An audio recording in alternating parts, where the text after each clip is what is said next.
You're very welcome to this Blitz question and answer session this Sunday, or in the week if you're watching it a bit later. The first question is, if you could go back in time and do one thing to prevent Putin's legacy, what would it be?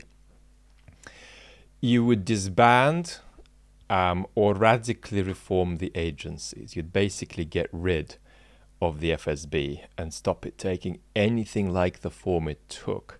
If that reform were possible and done, you could not really have arrived where we've arrived right now. So that would be the single most important thing to do, the single most important counterfactual to the situation in which we've ended up. And the lesson here, look, stuff like that for countries in a transitional period ain't just about what happens within their borders. The whole world is suffering the consequences of this not being handled correctly at the time. Short of processing the past like you talk about, are there any other historical lessons Russia should draw? So many. Let me take one I am fond of, but I could as well name 10 others. Russia is catastrophically bad at taking a look at its recent past, picking something out in it that's good and celebrating it. Let's take quite a potentially banal example that's not going to appeal to anybody who isn't into sport, into football or soccer. But Russian soccer has been in decline for all kinds of institutional reasons for years now. But in the 1990s, Russian academies, and particularly the Moscow club Spartak Moscow, were producing a lot of outstanding players that often didn't stay in Russia long enough and went to Europe. But the quality of these players was impressive. I mean, there were moments in the 1990s where Spartak Moscow was one of the best football clubs in the world. And look at the situation now. What happens to these players from the 90s, who are now in their 50s? Are there statues to them? Are they being talked about? If they were British, they would be. They would be being talked about. In Russia, they have just been largely forgotten. And they are now sort of sitting around.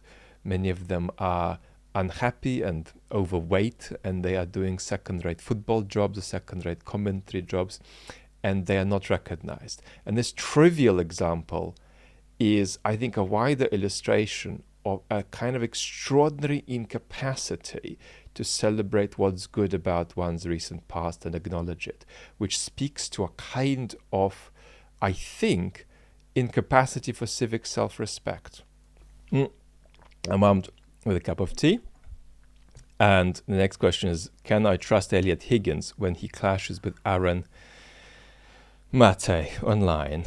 And is Mate a Russian shill? Well, look, I don't recommend Aaron Mate's views about Ukraine. And I don't recommend Aaron Mate's views about Syria.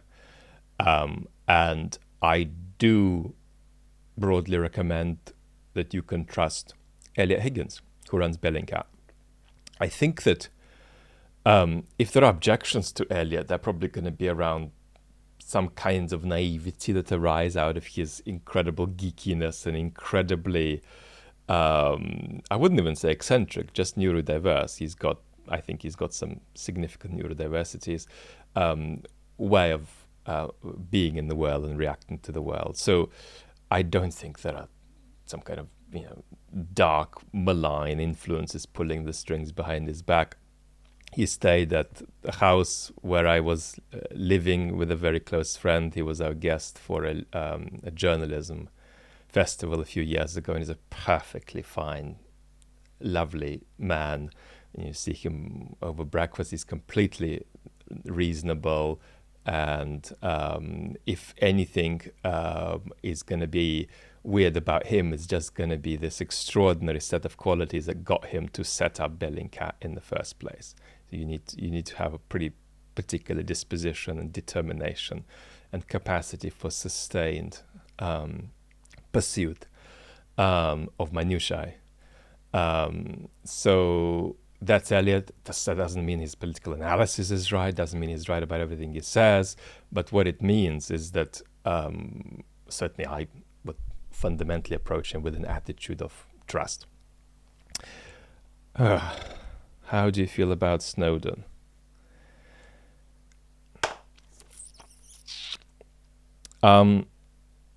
Look, here's my advice. My advice would be to just step out of the conversation, this kind of for or against Edward Snowden conversation, and focus on what the key issue is. And the key issue is all of that stuff that Snowden gave to journalists. What should journalists have done with it? Yeah? And is what they did with it, for example, in particular, is what Alan Rusbridger, the editor of The Guardian at the time, did with it, the right thing to do? Now, I fundamentally think that it was, and I think Alan feels that he would have done a few things differently. There are minor things, but broadly speaking, he feels he would have done exactly the same, and I fully support and endorse that. So this is a conversation not about a particular man. This is a conversation about what the important institution of journalism does in society. It's a conversation about that tension between national security and privacy, national security and the deleterious consequences of a program of mass surveillance of your population. Now, am I scandalized by what came out? As a political philosopher with a sense of history and a sense of the necessity for states to operate with opacity, no, I'm not scandalized. Do I like it? No, I don't like it. But the key judgment here is going to be about where you side on that tension and where you side about how far a state can tell you this is about national security, stay away, and how far journalists have a right to say, well, hang on. Some of national security that the state may say is to be kept secret is actually about matters of vital importance, of vital public interest, matters of life and death about which, the public should be informed. And so there we go. And that's how the debate proceeds. It's very secondary what personal view you take of Snowden. I mean, he clearly did something that was extraordinarily courageous, whether you like it or not, and he is now in a very difficult situation. He is in a situation where he is basically stuck with being an inadvertent propaganda prop for a tyrannical regime that's conducting a bad war, versus, handing himself over to a state that he believes could not try him justly. That's the choice he is making. My encouragement to you would be, don't get hyperventilated about what he should do. Just watch what he does and judge him for it. You can judge him for it very negatively. But in the end, you're just talking about what one 39-year-old boy does. And quite frankly, I can have one conversation about it. I can have 3 conversations about it. But there's a limit to how far I'm interested in this compared to the key issues at hand. And so when my YouTube friend Jake Bro goes on Twitter and says, come on, Snowden, come out with a condemnation, when Michael McFaul goes around pestering Snowden online, well, okay, fine. But it's just one person telling another person what they should do. Fine, that's possible.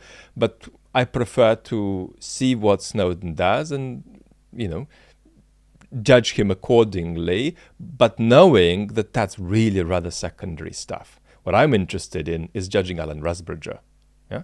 I'm interested in judging the Guardian newspaper, how they handle this.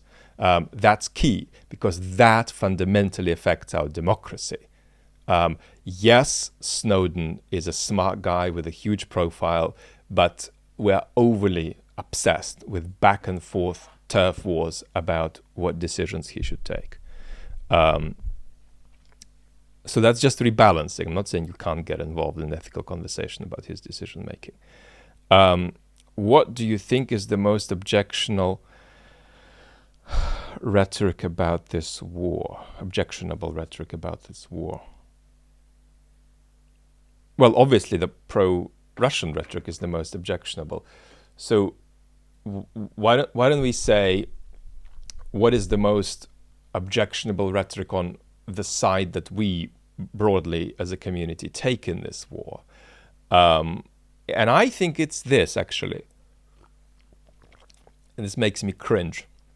And Zhenya Albats, who is a wonderful Russian journalist who's had to run away from the country, was saying this just the other day, and I cringed listening to her. How could Putin do this in the 21st century?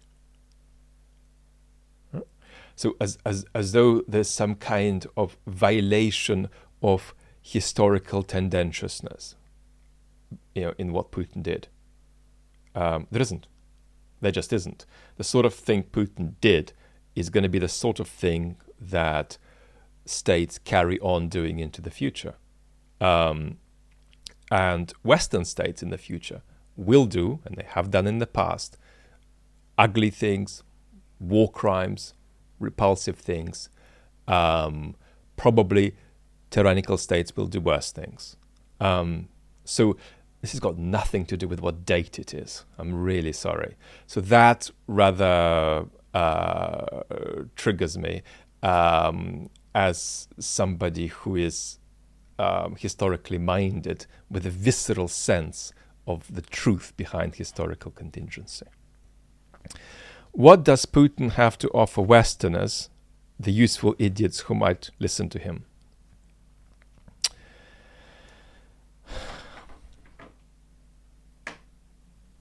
I think short of manipulation, which is what he thinks he's mostly doing, he also thinks he has truth to offer, actually.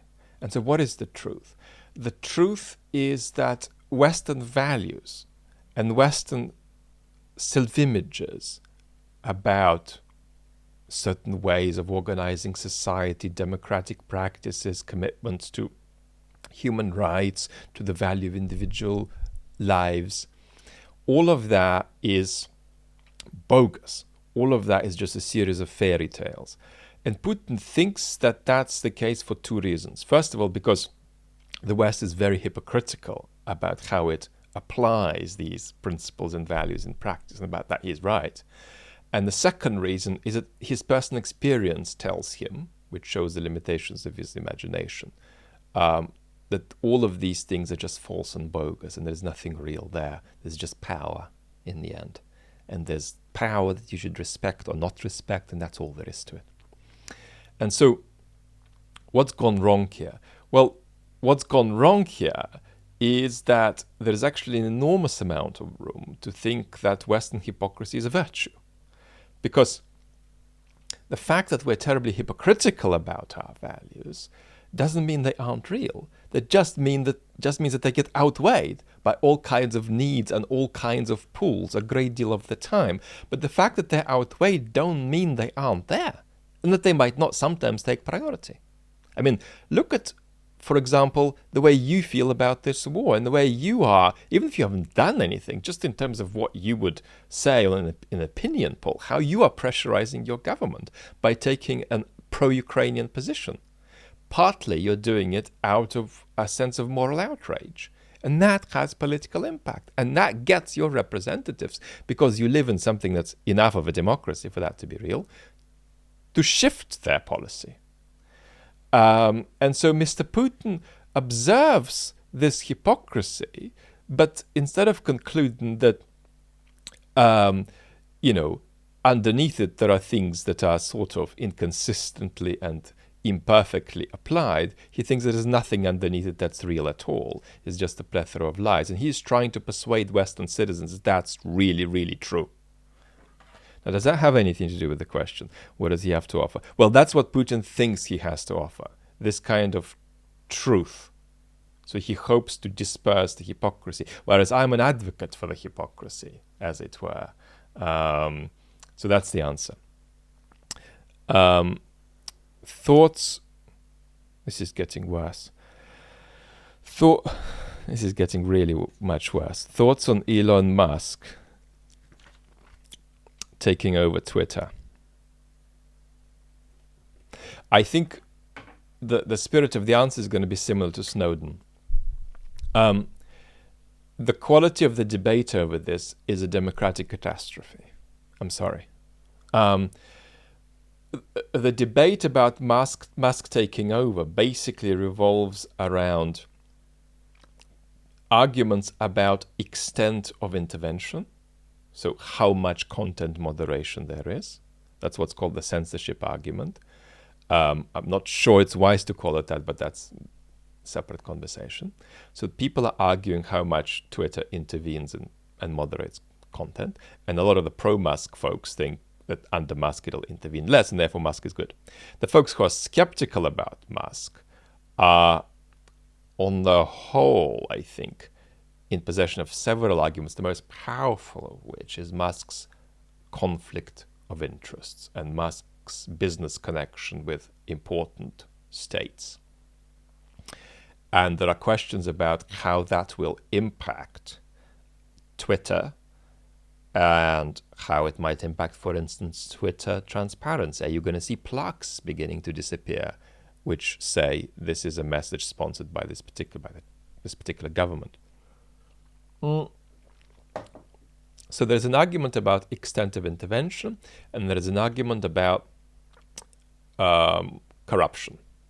It's more complex, and there's more arguments involved, but this is just a sense of it. This is an extraordinarily impoverished response on both sides, because nobody's arguing about the source of power. Our public squares are in the untransparent hands of potato chip companies. And we are arguing about whether a new boss of the potato chip company is an improvement or a deterioration relative to the previous boss of the potato chip company. Is that a reasonable debate to have? Of course it is. Of course it is. But the key issue here is the source of power. Why is this public square in the hands of some random dude who plays with rockets? And no, I'm sorry, it wouldn't be a radically better situation if it was in the hands of the kind of person who folks who criticize Musk would want to have there. So what we're missing is fundamentally a broader conversation about how we have democratic oversight over what happens in these public squares, such that they're controlled neither by the government nor by these private companies, and such that we have fundamental answers to inescapable democratic questions, which probably involves several things, one of which is transparency of the algorithms. Why am I being shown 79 posts about Vladimir Putin today instead of 700 or 7? That answer cannot be democratically untransparent. It cannot be democratically untransparent. And currently, it's untransparent across all platforms. And moreover, when we try to challenge something that happens on one of these platforms, there's just no accountability or transparency at all. I mean, on a completely trivial note, I have a partial block on my Twitter account. And I've appealed that I can't remove it, which means some functions are closed to me. This is completely unimportant, but that just shows the principle of it. I've got a block on it because I tested as a one-off a few years ago the Twitter ad product by boosting a post about piano playing. Yeah? But because other things on my timeline were commentaries on politics, on Brexit, whatever I was talking about, that generated some kind of a violation because that was when Twitter was transitioning to not allowing ads on political content, which mine wasn't, but there was other content on my feed that was political. And I just threw $5 at this piano post. And since then, my account has had no functionality. There's no explanation about why. No answers to numerous appeals and so on. That's happened to me on other platforms too. You can see the innocence of these reasons as well. So the extraordinary untransparency, and we'll run into this on YouTube, we almost ran into it a few weeks ago, the extraordinary untransparency of when you run into a problem. And there aren't even clear mechanisms for how to resolve it. And there is no possibility for impartial arbitration. That is extraordinary unless you think that these are not our public squares. If you think these are sort of just shops or other kinds of enterprises where you're doing business. But unfortunately, de facto, they are our public squares. I'm going to have a serious democratic conversation about it. And proving that the person who owns the potato chip company and controls your public square is a bad person or a good person is an impoverished version of the conversation I believe we ought to be having. Lots of love. Talk soon.